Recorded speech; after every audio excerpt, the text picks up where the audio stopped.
Now you can get Pokémon Stadium 2, the only place you can upload your Game Boy Pokémon onto your N64 and battle with over 250 characters in 3D. You've got skills. Save them for the game. Pokémon Stadium 2, rated E for everyone. Pokémon Second Generation arrives to Pokémon Stadium to make their mark. They bring the roster of Pokémon to almost 250. Steel type and Dark type. New battle competitions. 16 gym leaders. Legendary Pokémon like Lugia with its Aeroblast. And Ho-Oh with its Sacred Fire. This is Pokémon Stadium 2 for the N64.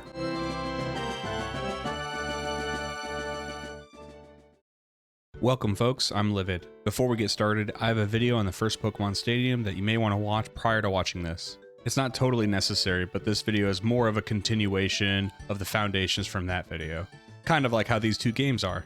Pokémon Stadium 2 came out almost exactly a year after the first game from March 2000. For kids like me playing at the time, it was a whole new medium at which to play with our Pokemon. Our little sprites from the Game Boy on the big screen, which is too insane to fathom until it was real. But now we were used to it, and we wanted more. Pokemon Gold and Silver had come out on the Game Boy Color in North America in October of 2000. It added 100 new Pokemon to the original 151, and we had 5 months to catch, collect, and battle on our Game Boys before Stadium 2's release in March. Gold and Silver had set the bar pretty high as far as new additions. It wasn't just new Pokemon, but new types, hold items, and much more. Pokemon Stadium 2 needed to incorporate those ideas, but also needed to build off of Stadium 1, which was pretty fun, but definitely a foundational game. Let's get my bias out of the way. Pokemon Second Generation with Gold, Silver, Crystal, and Stadium 2 are my favorite generation of Pokemon games. I have a couple videos on those games as well that really helps explain my passion for Generation 2 in more depth. To summarize, I think it built off an incredible foundation from the first generation games and just gave me more of what I already wanted. I love the second generation Pokemon like Tyranitar, Heracross, and Shuckle. Then the post game is just magical for someone who loves the first generation. Being able to go back to Kanto and see familiar places and faces, it's awesome. They aren't perfect games, and I definitely have nostalgia when speaking on anything Generation 1 and 2 of Pokemon. But oddly enough, I actually don't remember much about Pokemon Stadium 2 from back in the day. I definitely owned it as a kid and utilized the transfer features, but I just don't have memories of it like I do for the first game. So those are my biases, just wanted to be upfront because it will affect my analysis. Pokemon Stadium 2 does have some side features, but the core aspect of the game is battling. And with Generation 2, the battling got surprisingly complex. The addition of held berries added new ways for your Pokemon to avoid negative status effects or even heal themselves. Other held items like Miracle Seed or Charcoal increase a Pokemon's moves statistically. This made battling so much more in depth. You may want to put a Pokemon to sleep, but if it's holding a Mint Berry, it'd wake up anyway. You may think you can take a hit from that Squirtle, but it uses Surf holding a Mystic Water to give it just a pinch more power and takes your Pokemon down. There were so many new things to consider now that held items existed. Stadium 2 even lets you put held berries on your rental Pokemon, which I didn't know until replaying now. It's a sparse group of options, and you only get one of each kind of berry, but hey, I'll take it. The presentation in this game is vastly improved from its predecessor. Simple things like Pokemon entering the battlefield from their Pokeballs look great, and even just the pre-battle menus look much better. But really, it's the stadiums themselves that look much cleaner and sleek now. The new cup areas look good, but so do the Johto gyms. There is muddy images of crowds in most stadiums, and sure, they look, not great, but for its time, it did sell the atmosphere. And as someone who used to play a lot of sports simulation games, it took well over a decade after this game came out for those games to have a crowd that looked half decent. The Stadium Cups are back, but they've been adjusted a little bit and have new additions. Cups are a nice change of pace with battling with both restrictive rosters and rules. The Little Cup is truly meant for baby Pokemon. Back in Generation 2, all Pokemon from eggs emerge at level 5, and they're obviously ready to make war upon our enemies. While the Little Cup is intended for level 5 baby Pokemon like Magby or Elekid, 86 Pokemon are actually eligible to be entered. This is because there was only 8 baby Pokemon in Generation 2, and you needed to have a lot more than that to justify a cup. So Pokemon hatched from eggs that were technically babies, and wild Pokemon meeting the level 5 criteria could also be entered. I know it seems all cute and fuzzy with baby Pokemon, but when your cute little Smoochum is fighting a Scyther, you know the world of Pokemon takes no prisoners. Every little bit of HP matters here. At only level 5, anything can be a one-hit KO just by the strength of the move or the more rare critical. It's pretty ironic, but this cup gave me the most challenge out of all of them because you can't really make any mistakes, and if your Pokemon miss even once, it could spell disaster for your whole battle. My rental MVP here was Phanpy. This little guy has Earthquake, which is a very powerful move for level 5, and it obliterated most of our opponents. The Poké Cup is back and is really straightforward, just like the last game. Pokemon entered must be between level 50 and 55. The gimmick here is that there's an ascending level of difficulty with Pokeball, Great Ball, Ultra Ball, and the Master Ball. My rental MVP here was Kadabra, who has high special stats and powerful moves. And also, you know he's good, because he has a spoon. The Prime Cup is also back with its same level cap of level 100. But unlike the first game, there's just one difficulty. This was a great move, because even with the Poké Cup, these ascending levels of difficulty can kind of feel like fillers at some point. I do need to be objective though, and somebody playing casually may not want to play at the hardest possible difficulty, so the fact that Poké Cup still has the option of difficulty is pretty nice. The Prime Cup is where I really start to notice the improved opponent AI. They make frequent switches and will not stop switching until they have an advantage. This was a welcome surprise because no longer would they just leave out a Bayleaf against my Slugma. They'd switch out into their Politoed to have their own advantage. And sometimes they'd just continually switch and I'd have to switch back, and we'd just do this for a while. The AI was becoming smarter. Upgrades. The Prime Cup was a welcome challenge and really tested me. And it was kind of kicking my ass. I really needed a rental Pokemon that could help turn the tides. Something powerful. A Pokemon capable of taking a hit that could give as good as it got. I know it had to be the new, powerful Pokemon. Tire Wobbuffet. Growing up, I would sometimes shy away from new things. New foods, new concepts, new Pokemon. If it was hard to understand, I just ignored it. Wobbuffet was one of those things. I never knew what he was or how he worked. Conceptually, he's big on inflating himself up as a decoy to get slapped around in order to protect its tail, which it's extremely protective of. Wobbuffet in combat is all about countering. It usually always goes second when battling because it just retaliates. It has moves like Counter, which counters physical moves back at the opponent. And then it has Mirror Coat, which does the same thing but for special-based moves. Wobbuffet's stats are, well, awful, but it has a ton of HP to take a few hits so it can use its counter moves. Actually taking the time to finally learn how Wobbuffet worked after all these years was very useful because for the rest of my playthrough, Wobbuffet was my loyal champion. It was willing to take anything our opponents threw at us and strike back just as hard. The Challenge Cup is much like the Poké Cup with ascending levels of difficulty, but you use a randomly selected pool of rentals. Outside of the free battles, this is a very quick way to get a match going against the CPU. The CPU will also have random teams like you, but they will still follow some type of theme. My issue with this cup is it actually compounds an issue. We all know rental Pokemon mostly suck. I've defended some of this aspect because it offers a challenge, but I only maintain that position if I can select which bad Pokemon I'm using. There are 12 new minigames, and I believe there are vast improvements from the first game. Stadium 1 relied heavily on timing-based games, trying to hit certain buttons exactly on time to defeat the CPU. The sequel still has a few games based on timing, but it's done in a much different way and sequence.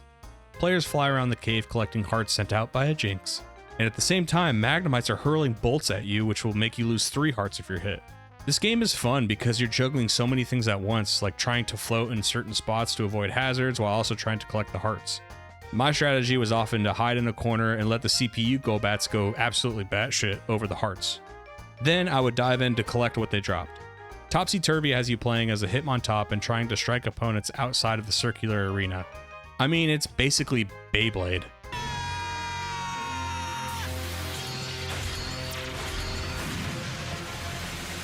This is one of my favorite minigames because everything actually felt surprisingly polished.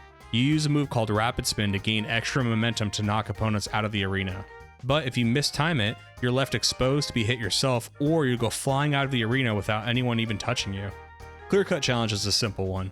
You play as either a Scyther or a Pinsir and have to cut the logs as they drop and try to get as close as possible to the white line. It is another timing game, but it feels weirdly satisfying playing it. Getting close or even perfectly cutting the logs will give you additional points. Furret's Frolic is a modified Hungry Hippos. You're trying to knock different types of Pokeballs with varying amounts of points into your corner to get the points. I don't know what it was, but this was a game I was best at. I was just too quick for the CPU. Barrier Ball has each player controlling a Mr. Mime and bouncing Pokeballs into each other's goals.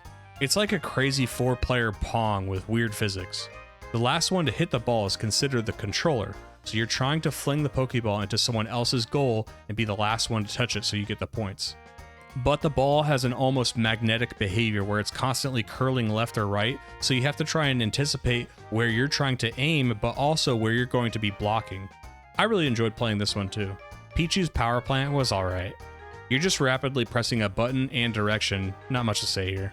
Rampage Rollout is played as a Dawn fan and is like a racetrack. You have to complete 9 laps and it has like a mini Mario Kart vibe to it because you can use dust clouds to mess up your opponents trying to get their own laps. The thing that feels bad though is that if you're way behind like I was, the game forces you to keep getting your laps of shame until the game's over. Streaming Stampede is a memory game where you count the number of Pokemon running by. You can get the number wrong, but you have to get close to the actual number for more points. They'll throw in curveballs like different species of Pokemon or even something of the same species but in evolved form, hoping you'd count those as the same thing. The weird part about this game is you have to actively be counting or try to get your full count in at the end of the game by rapidly pressing A. I found that a little clunky for me personally because I like counting in my head until the very end. But it doesn't give you much time to input your full number at the very end, so you kind of have to count during it, and it was kind of confusing me, but I still ended up winning a few times. I don't know, maybe I'm weird, but that's how I like to count in memory games like this. Tumbling Togepi is raced on a treadmill rolling downhill. You dodge different objects like logs and boulders and even pesky Diglets. There are little blue accelerator arrows that you can hit to go even faster. Delibird's Delivery is about picking up presents from a conveyor belt and delivering them back to the other side. You grab expensive items like consoles and diamond rings, but the more you pick up, the slower you'll go. And that matters because Swinubs are going back and forth, and if they hit you dead on, you spin out of control and lose precious time. I was extremely greedy, and I often picked up as much as possible and would try to tiptoe my way back, trying desperately to avoid the Swinubs. Egg Emergency is played by Chanseys trying to collect eggs falling from the sky before they're smashed on the ground. You collect the eggs as they fall and try desperately to avoid Voltorbs that will make you lose 5 eggs. Whoever catches the most wins. Eager Eevee is the ultimate timing game. You and other Eevees circle around a wooden lid held down by a sassy Apom. When it lifts the lid, you must grab the fruit as quickly as possible. The game will even track who responded the fastest. But there is also a Pineco that will appear and make you sit out the next round if you hit one. Just knowing about the existence of Pineco makes you start worrying about if you want to react or not, and it was a funny mind game going on. You want to be as quick as possible, but you start hesitating a bit if you see a Pineco. In my last Pokémon Stadium video, a pastime that kind of cropped up out of nowhere was finding really funny nicknames, and boy have I found some doozies. Whoopaps the Whooper. Gay Bask the Pidgey. Why are you gay? And Wubafap the Wubafet. Look, it doesn't help where its hand positions are. This is ridiculous. Those are the ones that stood out the most for me, but I'm sure there's a lot more gems in there. I love music, and Stadium 2 actually had some good music. Much of it is remixes from the first games, iconic songs from the series in general, or the Gold and Silver handhelds. I really should have mentioned music in my last video because the big thing about these games is the atmosphere. I picked out some of my favorites from both games as I didn't mention music in my first video.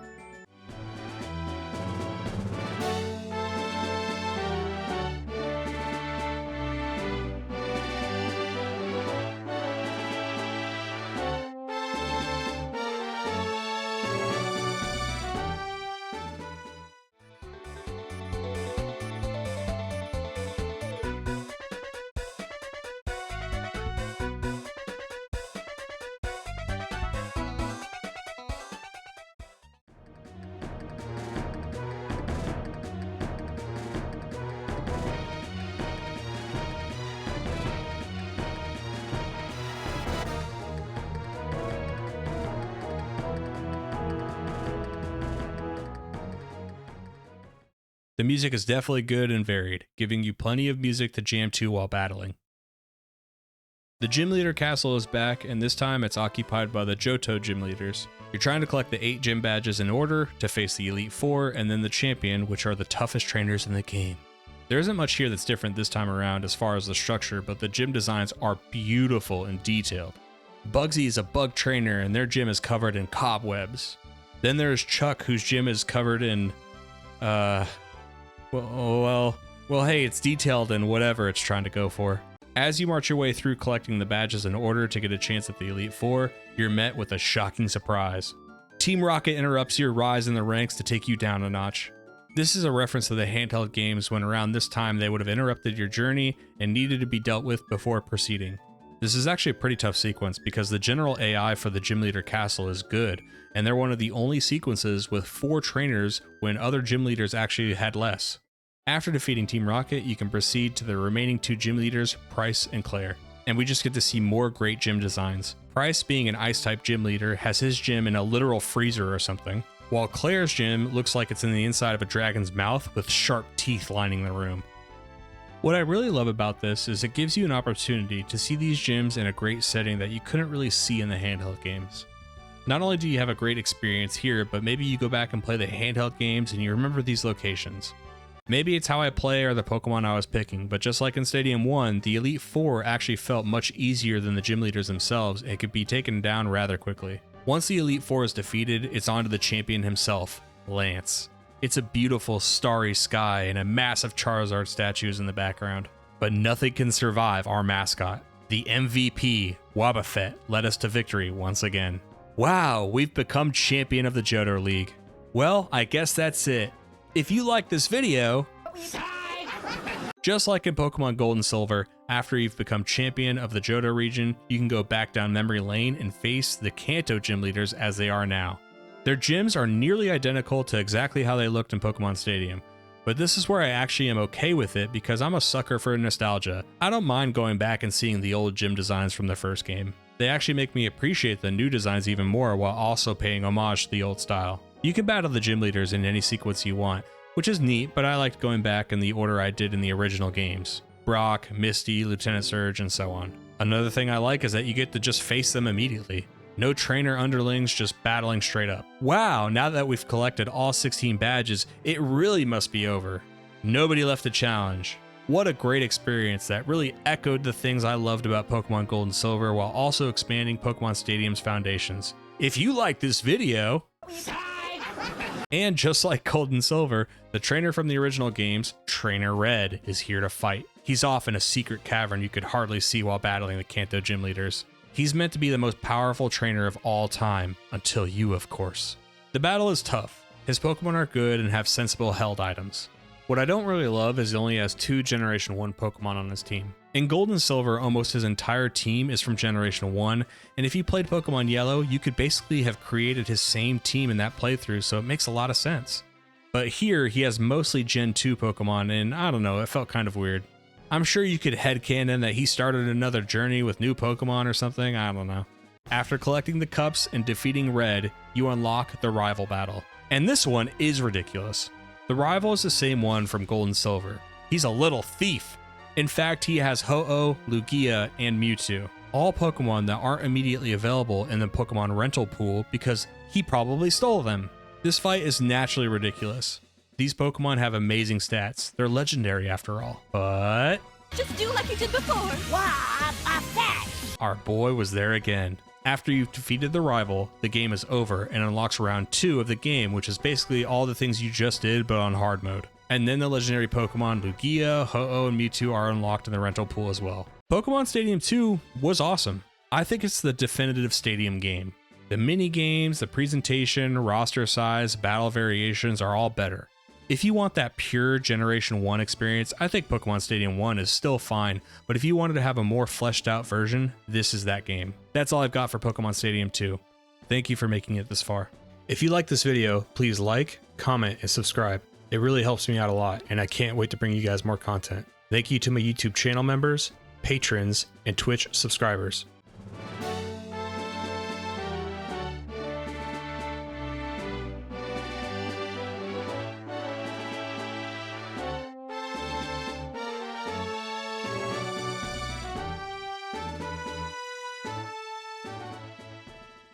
Wobbuffet, the Wobbuffet.